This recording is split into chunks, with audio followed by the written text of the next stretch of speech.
Welcome to the SJ Child Show. This episode is sponsored by Water and Body Basics. Visit 3440 South, 5600 West, West Valley City, Utah. Mention SJ Childs today.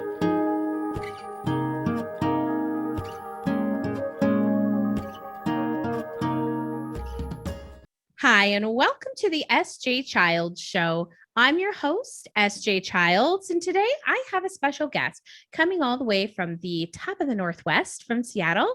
It's so great to have you here today, Charlie. I'm not going to try to pronounce your last name wrong again, so I'll just give it over to you. Yeah, so I'm Charlie Cotugno, and I'm a photographer here in Seattle, Pacific Northwest.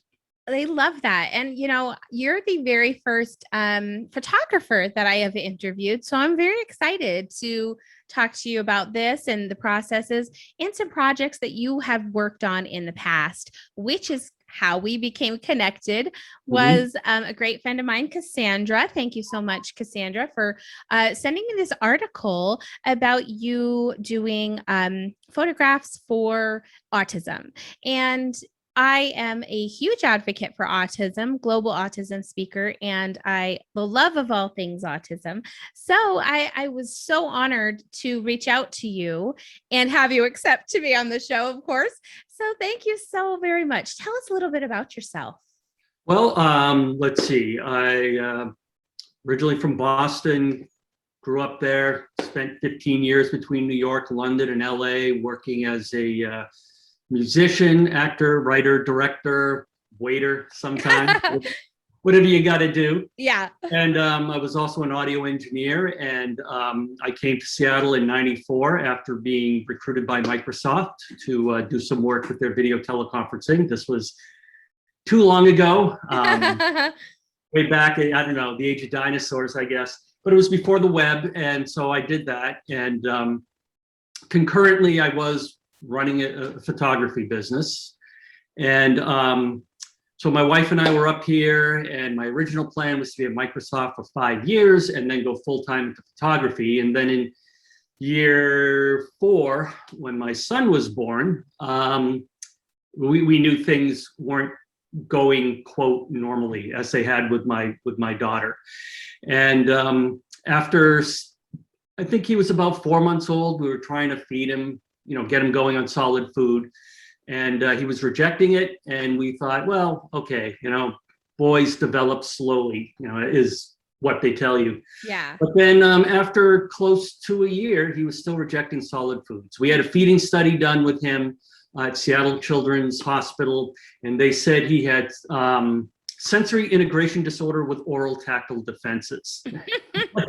Well, exactly what does that mean? And it's essentially sensitivity to oral, anything that was being put in his mouth. And so one thing led to another, that led to speech delays, because as we learned, children develop the muscles for speaking by eating and by chewing. Yeah. That helps everything. And so he started having those delays, and then some cognitive delays, and one thing on top of the other. And at that time, it was finally when he was 3 years old in 2001 that they said, yeah, he's on the autism spectrum. Where, we're not sure, but he's somewhere on the autism spectrum. And we weren't surprised by that, because at that time, like I said, they were waiting until kids were 3 before they made a diagnosis, which made it difficult to get services we thought he ought to have. But luckily, working at Microsoft, I think they have about the best autism benefit anywhere. So they picked a lot of stuff up. And so my 5-year plan ended up being 20. Oh, wow. Yeah. And so because we just couldn't beat the benefits. But because of those benefits, you would never know he was on the spectrum today. He's considered one of the top up-and-coming jazz saxophonists in the Pacific Northwest, and we can get into that a little bit later. Exciting. But anyway, getting back to how this project started was, my wife was running him to 2 or 3 therapies a day, dragging my daughter along, who's a little bit older, she was getting resentful because he was getting all of the attention, which Yeah. grew into another whole host of issues. Another therapist for those, right? Yeah, we'll save that for another podcast. Yeah, exactly. But anyway, so she was doing all that, and I thought, maybe there's something I can do. And so I came up with the idea of just photographing, starting out with kids on the autism spectrum and having their parents or whomever their guardian was. I just wanted an honest depiction of what it was like having autism in the family. Yeah. And I say having autism in the family because even if only one family member has autism, the whole family is dealing with autism, which yes. A lot of people don't understand. So my mission was really awareness, acceptance, and inclusion. It was just a simple 3-word mission. And so I started doing photographs. I think I photographed around 10 here in the Seattle area and figured that was going to be it. And I put them up in a Starbucks. At that point, Starbucks would have local artists come in, and I printed these really big 24 by 30 on canvas, everything done in black and white, and put them up and figured that was it.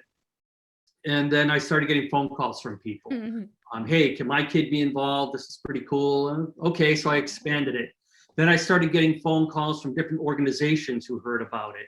And then I got phone calls from press. I did television. There were articles about it in a lot of the photographic industry magazines. And so I thought, well, I don't have the budget to travel everywhere and do this. Why not make it a nonprofit? So I started the process of all the paperwork, assembling a board. And I remember throughout all this time, there were tons of exhibits of it. There was like at least one a month. And so it was an exhibit at a place called the Wallingford Center in Seattle in a pretty big space. And this gal just came up and started talking to me. And she said, oh, I really like the project, like the portraits. What are you doing with it?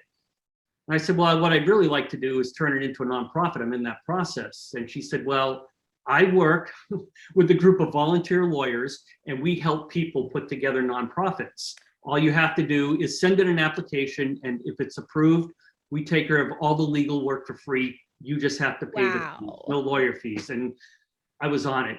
Yeah. So we became a nonprofit, and over the next several years, I brought in people from all over the country. I think probably 40 out of 50 states were represented, some in Canada. I think I might have had one in England, one in Australia. But it ended up being that I probably recruited about 250 photographers to go out in their communities, create images of people, not just kids, but adults as well on the autism spectrum. And everybody wrote a story about what it was like to live with autism. And I told them, I don't care if it's happy, angry, whatever. We just really need to see what you really feel and your emotions, and we want the photographs to reflect that. So with those 250 photographers, we probably did about a total of 450 portraits. Wow. And we would do it in yearly cycles. So every year I would do the project. We would start in January, get everything by the end of February, and then it was a mad rush to put the website together, add everything in, and then it would be released on World Autism Day. Yeah, April. Yeah. Right. So April 1st, I think, is when we would do it. And so anyway, we kept that going for a long time. And after a while, I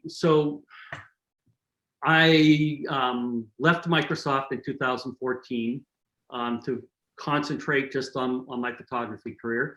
And doing that and being the only person working on the project was just a bit much. I didn't have the time to invest. And so anyway, the project officially shut down a year and a half ago, but in all reality, 2018 was really about the last time. But, I still get emails every once in a while from people today, or phone calls. I hunted you down, right? But I get emails every once in a while of maybe a family who just discovered their child was diagnosed with autism, and they're doing a search on the web, and they run across the images and the stories, and they'll tell me, we were really, really freaked out and angry when we just got this diagnosis. We still are, but reading these stories and seeing these images have actually given us a sense of hope. Yeah. And that's, what more can you ask for than that? To be able to help Absolutely. somebody out in that situation, because we know what that situation is like. Yeah. Coming to the realization, it can't be, maybe he'll grow out of it, whatever, but after a while it sinks in. And it's like the whole grieving process. Absolutely. And, No, I and so, always say that. Yeah.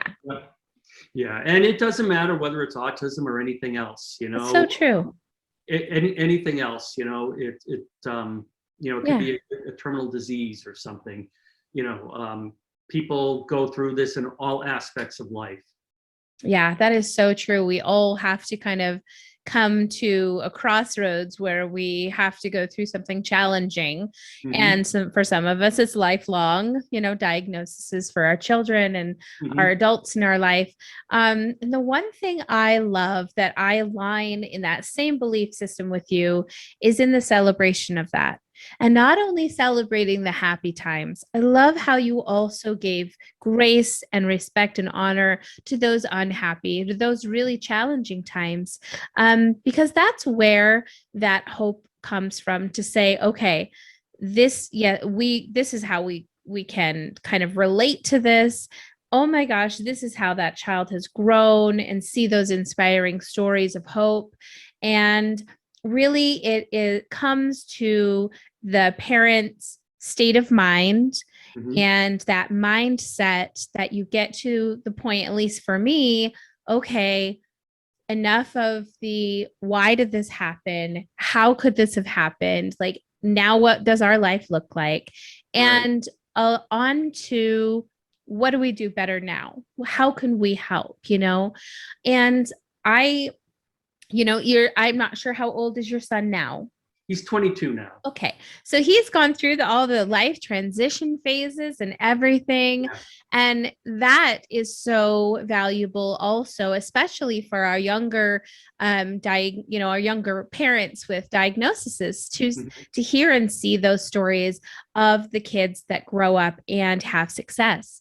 Just in the show, we've been able to interview some incredible autistic adults that have gone on to get PhDs. Mhm. And, were nonverbal until they were 8 or 13 and still are successful adults. So it's all in what we put our, minds to it. If we believe in our children, if we believe that they are limitless beings of, exploration, and encourage them to be their best. Right. So, And the other part of it is too, we have to believe in ourselves, because yes. that's the example that we set for our kids. And it's not always easy to do No. that when you're raising a kid with challenges. Yeah. There are definitely times when you get frustrated, and you don't mean to maybe make your kid feel bad, but you Yeah. do, and you're like, oh my God, what did I do? This kid's not my life. And you got to break that cycle. Yeah. And you have to. With my wife and I think our whole approach was just treat him like a normal kid. Yeah. That's what he does. He is who he is. He acts how he acts. That's it. Just deal with it and live life as normal. And it was really interesting because his speech was delayed, and we were seeing a child neurologist, and we brought him in one time for an evaluation, and he said, he understands every single thing you're saying. And which is good and bad. And Yes. and then he said he is going to speak, and when he does, it's just going to be an explosion. And it was. And he started with echolalia. Yeah. I remember one day he came up to me and said, "Hey, Dad, you should get a new car." I'm like, "Well, I don't need a new car." And he said, "Well, if you call 1-800-DITEC," and he's just completely repeating a commercial. And then he would have his script. He would, we'd go to the park. I'd take him and his sister to the park, and my wife would be along, and he'd go up to play with other kids, and he would say, "Hi, my name's Jackson. This is my sister Miranda. That's my dad. He works at Microsoft. He has no hair." And and there were I other love that.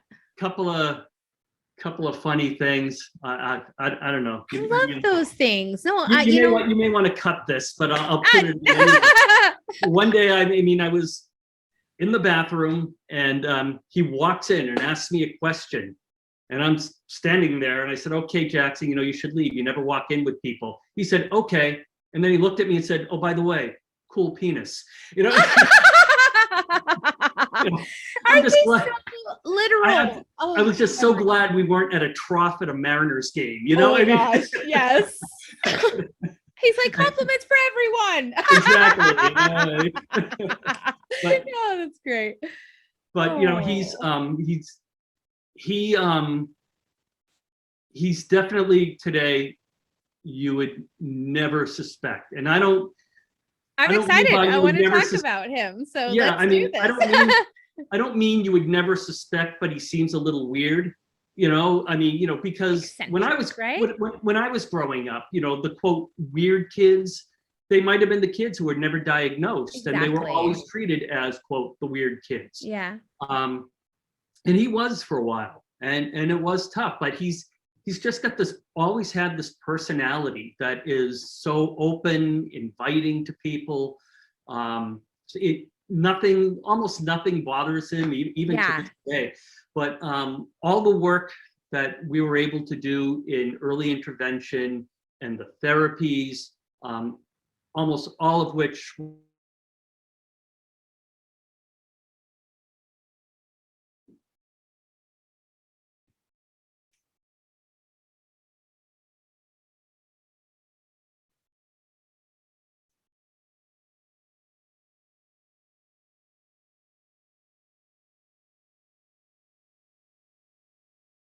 it'll come on, it'll tell me. Oh yeah. Okay. So anyway, my son developed a big interest in music, and I guess it might have been because of me and my music experience, and my whole family is musical anyway, the family I grew up in. And he became a drummer, and he liked it. And then there were so many drummers in the elementary school band, an opening came up for a saxophonist, and he figured, well, yeah, I'll get on stage more. People will see me more. And so anyway, he took up the saxophone, and I think he was in 8th grade when he took up the saxophone. And we rented him one, and he just, I don't know, he mastered it almost instantly. Amazing. Maybe not mastered, but his progress was amazing. And not only that, he was researching jazz saxophonists. Wow. And he knew just about everybody's life, especially back in the 50s and 60s, what they were addicted to, how they beat their addiction, if they beat their addiction. Wow. It was just amazing. That's he just cool. Immersed himself in it. I love that. And he became quite good. And when he was in 9th grade, only say a year and a half later, he won this huge award for being the best musician in the jazz band. And so he just kept rolling, got some great teachers. One funny story was he was doing a class at Cornish here in Seattle, a college, and they had people come in and work with the kids. It was a high school program. And so that was the summer of 2015. And then in January of 2016, the last David Bowie album came out. Huge David Bowie fan. And I'm listening to it. I'm like, man, who is the sax player? Guy's really great. I think Jackson would like him. And so I texted him. I said, hey, you got to hear the new Bowie album.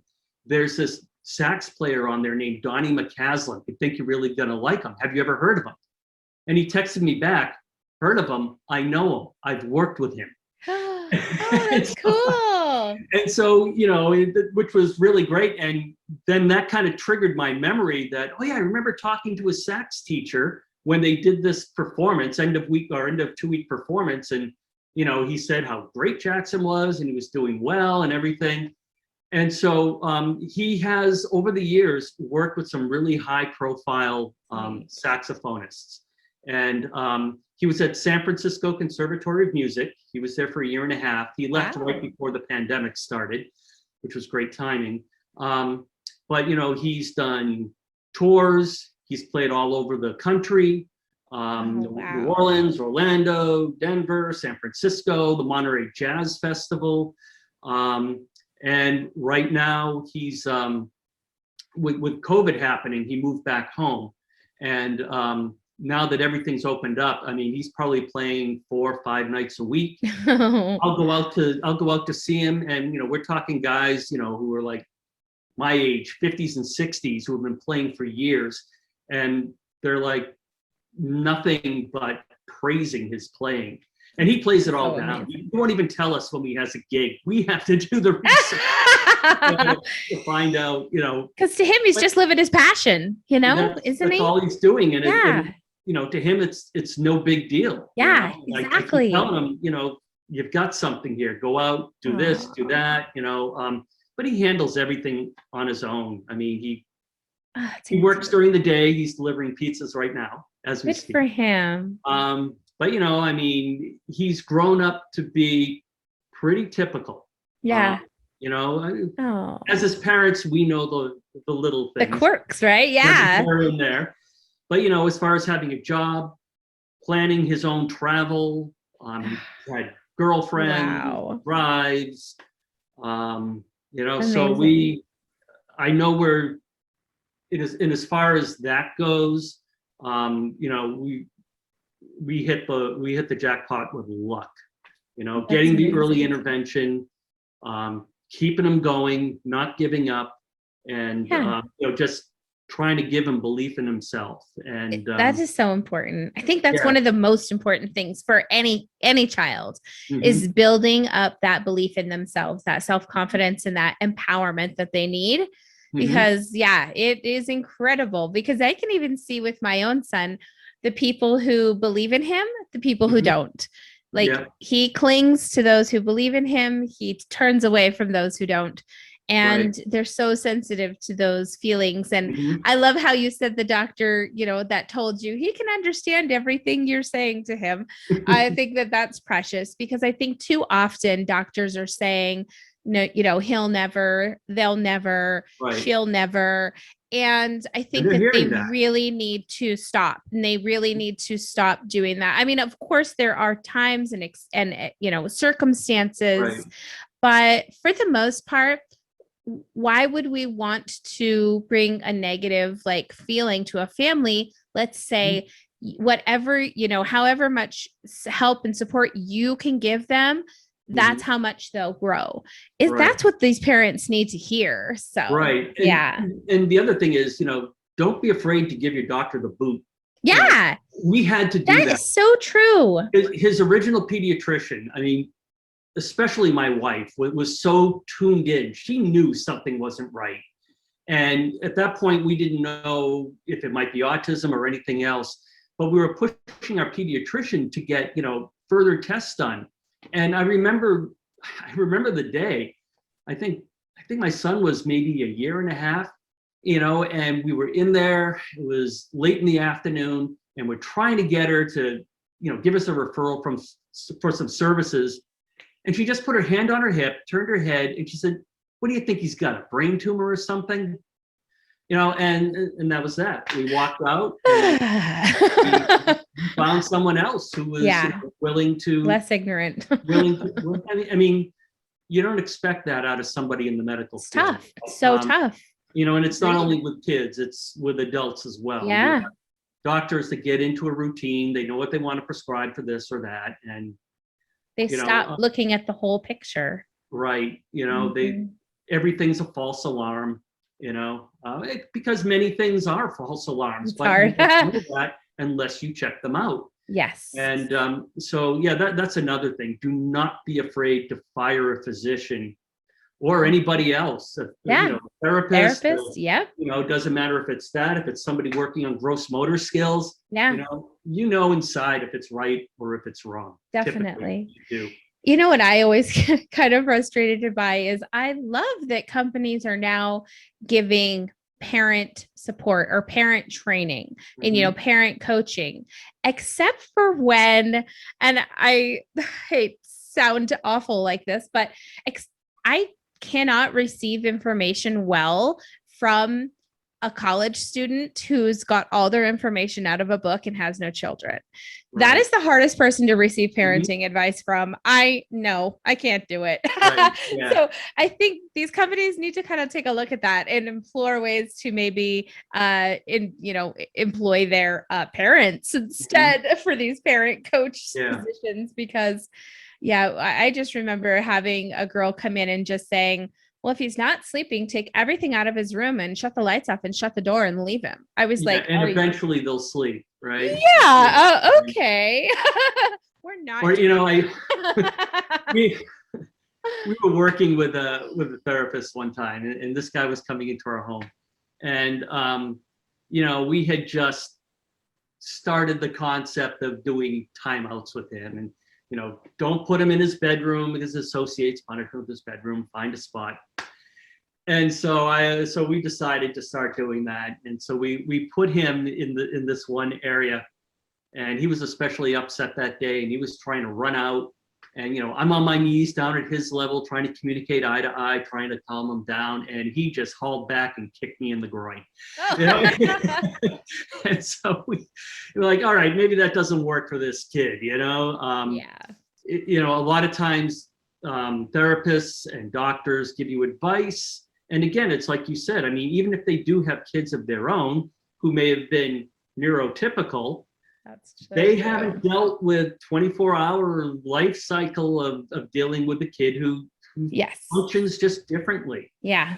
Different thinking process. Like you have to learn how to think differently as a parent. Right. It has opened my mind up, and my patience and my love and everything, tenfold over what I could have ever expected it to have been. Especially those early years of when he was nonverbal, and you really had to accept the physical touch as his way of showing love, or, there's just those tiny little things that you would pick up on because the words weren't coming and you weren't hearing it. And then I had, and my kids sound like they were opposite yours. I have a daughter who's 2 years younger, and, she was just like obsessed with shoes, talking about everything. It was just opposites as could be. Right. However, now we know she is also on the spectrum, so that doesn't matter. There's just like a time for everything to be revealed and to be supported in its own time frame. Like I said, we never would have expected, because we were looking at it in our son, seeing, okay, this is exactly how it is in boys. And our daughter is completely different than that. Well, boys and girls are different anyways. And now we know that she, through whatever hormones, chemical process, was learning to mask things from the very beginning, and could, copy things and be very intelligent with her speech with adults, but has a really hard time connecting with kids her age. Right. Because she's on like this emotional intelligence level that they're not. And it's really tricky, but I'm learning. It's still a learning, right? Still my path of learning. She's only 9. So I have more ways to go. No, but it's really great to just know and to kind of have that peace in your mind when you've been dealing, with autism for 2 decades now, me only a decade, but in that time frame, I've learned so much. I've had so much compassion, and I love to be able to do things like this with you today and celebrate all things autism. Yeah. And it doesn't stop. Yeah. Well, I mean, a lot of people think, okay, kids are 18. Or it's not April anymore, right? Right. And, even to this day, I think, one thing where I notice it with my son is when he's communicating with other people via email or text, especially if it's to him, it's something important to him. It might be he's looking to get a lesson from, some very well-known jazz saxophonist. He has no problem approaching them. He has no problem with the idea of approaching them. But if he's writing something, he's, Dad, come here, read this, tell me if it's okay. I'm like, Oh, yeah, sure, it's fine. Don't worry about it. You sure? What if they think this? I'm like, don't worry. You're overanalyzing it. Yes. You know, and then sometimes with decisions, you know, there's pros and cons to everything. And then he will say, well, maybe I'll do this. But what if I do this? I said, well, do this because this. And well, no, I can't do this because that. Well, then do the other thing. Well, no, I can't do it because of that. You know, so sometimes those decisions that he has to make aren't always the easiest for him. Yeah. And there are times when I just say, look, you figure it out. I've told you all I can do. Exactly. Here's my you. guidance. Take it or leave it. Exactly. Yep. You know, that's all I can do. Yeah. You know, I tell him I am not going to be trapped in your vortex. Yep. I like that. You know, and you know, and bottom line is, you know, I mean, I don't mind proofreading something. That's fine. But you know, not going to be doing anybody any favors if you do it for them. You know, they have to learn to do it for themselves. And you know, for the most part, that's regardless of neuroability. You know, I mean, you know, it's another thing. You know, people sometimes treat others or kids, you know, who may have a neuro challenge as if they're 3 or 4 years old. Yeah. And speak to them that way. And, you know, I mean, I find that really degrading, you know? Definitely. And I will tell people, you know, I would tell people, he's 11, you know, you can speak to him like an 11-year-old. Yeah, definitely. You know, and the one thing though that was really important to me about the project, I mean, it was great to have everybody involved, but you know, I just remember, and I'd seen other people experience it. They would have a kid with a neuro challenge, and they'd be in the grocery store, and kid might start having a meltdown in the checkout line. And it's amazing to me that other people would have the audacity to say, "Control your child." Oh, I know. What's wrong? You are not. You know, what kind of parent are you? You know, I remember one time being in Boston. My wife and I were visiting, and this was actually before my son was even born. And we were in a drugstore, and I don't know, we were picking up something to drink or something like that. And we're in line, and there was an older gentleman in front of us, and in front of him was a woman with a child who obviously had some challenges. And this older guy in front of us started admonishing. Degrading. Yeah. You ought to be quiet, or either me or your mom are going to give you a smack across the face. Oh my goodness. You know, and it's kind of culturally that way sometimes in Boston, even still. But anyway, you know, just zero compassion that people would have, zero understanding. You know, when my son was still having food issues, he was like 4 or 5 years old and still eating baby food. And I would have, you know, maybe 15 jars of baby food, and someone would say, "Oh, how old is your baby?" You know, and I would just say 9 months. Yeah. Save me this story. I don't want to get into it. Oh, definitely. But that was really important to me, was that, you know, was the acceptance and inclusion part of it. That, you know, just because someone is different doesn't mean they're any less than anyone else. Because if we dig deeply enough, we will find something different about you. Exactly, you right? would not like to be treated the way you're thinking of treating someone else. I love that you said that. That's a really, really great point to make. And I hope that everybody listening can understand that and really just be compassionate to those who are around them. Of course, my listeners are compassionate anyways, but teach all of your friends that aren't, please. Yes. So that's wonderful. It was such an honor to have you on today. If people that are in Washington, are you still doing photography now? So can we send Absolutely. a website and everything? Perfect. Yeah, so absolutely. So and this kind of ties into the whole autism project thing. So when I was doing my business, I was mostly portraits, families, things like that. But because of the work I was doing, I started getting inquiries from organizations and companies who work with people with neuro challenges and physical challenges, getting them into the workplace. And so I started working with a lot of companies that do that. Oh, great. That grew into not only people with disabilities, but when we're talking about, diversity, equity, inclusion. So I do a lot of work in that space with organizations. So in a few different ones up and down the West Coast. Great. And so that to me, I love doing my job. I love the regular commercial photography I do. I'm a headshot photographer, do a lot of business work, but when I can connect that work to an organization that is, helping people with diversity, equity, helping people with challenges become part of the workplace, that just has a little bit more meaning to me. I love that. Yeah. So, I just really love doing that work. To me, it's important. Have you ever heard of the Idea Project up there I haven't. in Washington? No. I'll have to get you the information. It's a gal who has a son with Down syndrome. And so she created, kind of along the same lines, but a learning educational system to go into schools and teach them all about diversity and all about how to help a neurodiverse student or peer.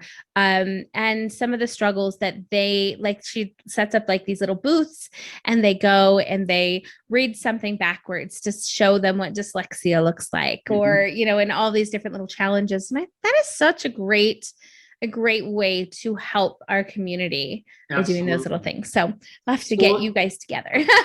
So anyway, the easiest way to get to my website is bizpix.net, bizpix.net. Perfect. And it's, like I mentioned, I do mostly commercial photography, a lot of headshots, executive portraits, things like that. But if you go under, I have a tab there that I think that says personal projects. The Stories of Autism project is under there. Great. I have to add more of my work that I've done over the years in there. Also can just go to storiesofautism.com and it takes you directly to that page. And you can Perfect. the rest of the website as well. I love that. And I'll make sure to have all those links down in the description and text up on the screen after we edit it, excuse me. And we will have everything ready to go so you won't miss a beat. Thank you so much for your time today, Charlie. It was such a pleasure to meet you. It's a lot of fun. Thank you very much. Thank you. Great. I'm so glad that it was. Nobody said that they've had a horrible time yet. Well, that's good. Right. That always means that you're doing something right if somebody hates you, though. Yeah, absolutely. There was a band called The Tubes, an outrageous band, one of my favorites ever. And their lead singer, a guy named Fee Waybill, he had a saying. He says, you're successful once you've been sued. Yeah. That's great. You're a good author when you get 1-star review on Amazon, right? At least somebody read it, right? From somebody who's saying, I didn't talk about a cure for autism. Sorry. Yeah. Oh, heavens. Yeah. And Amazon, you just can't, you can't get those suckers off there. Oh, well, thank you so much for your time today. And everybody, please go check out the Autism Story and go check out Charlie's website. And if you do need pictures done and you are in the Seattle, Washington area, please do contact him to get them. Thank you for your time today. And we will definitely be in touch. Great. Thank you very much. Charlie.